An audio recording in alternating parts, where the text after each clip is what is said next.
everyone, welcome to 4sides with me Anjali. India lost to Australia in the World Test Championship final in London. While India continues to be one of the two best teams in the world on date, why does it have to settle for the second best position? What went wrong in the final match? Why did India have to lose and lose so badly? Here's a special report. India has lost to Australia at the World Test Championship final by 209 runs. What started as not such a great match for India when Australia scored a massive 469 runs in the first innings, with Travis Head and Steve Smith scoring 163 and 121 each, taking the lead, and India with just 296 still seemed to turn in India's direction in the second innings. Australian score was limited to 270 for 8 wickets, and on the fourth day when India was at 164 for 3, there was still hope.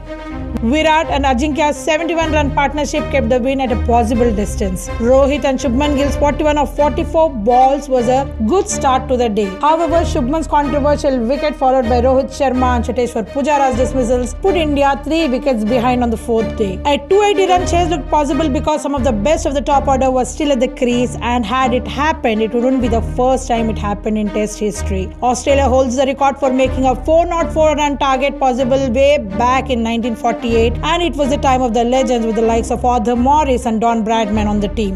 In 1984, it was West Indies that overcame a 342-run chase on the last day of the Test match against England at Lord's. And how can you forget the iconic Gabba 2021 Test match against Australia? It was a 328-run target that India reached, but of course, at that time, the openers were still at the crease when the match started on the day 5. Even though the wickets of Rohit Sharma and Cheteshwar Pujara were down, it was Shubman Gill and Rishabh Pant who between them both made a 190 runs. Rishabh stayed not out until the end, taking India to its win. Back to WTC final 2023, gaps in India's bowling lineup and inconsistent batting was visible from the beginning. One of the main arguments against the team was the team itself, especially exclusion of R. Ashwin from the final. India had to bat big in the first innings to stay in the game, but they couldn't. Former Indian cricketer Sunil Gavaskar tweeted and expressed his displeasure over the performance of Indian team during the WTC final match. He said, "There were some good moments for Team India,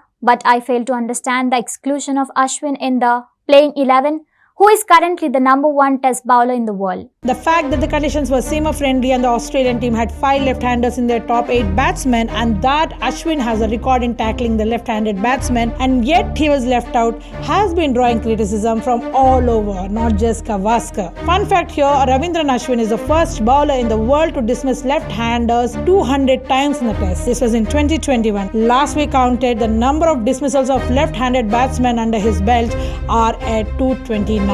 While we mull over who has been missing from the team and if their presence would have made any difference, including KL Rahul, Rishabh Pant and Ishan Kishan, the batting order, which still had some of the best, failed to rise to the occasion. Fans attributed this to too much of IPL game and a shift into test format without any rest for the key players. But if that was the case, then what about Smith, the Australian cricketer who was the key to India's debacle? Amidst the post-mortem comes Harsha Bhogle's tweet where he says, "I hope there is a dispassionate analysis of where India is as a test match combination. Not knee-jerk, because it was a good effort to make the WTC 2023 final. Look at what it will take to win the next one." Evidently, this one loss cannot do away the last 2 years of glorious wins. It cannot also be discounted that Indian team has been one step away from victory for some years now.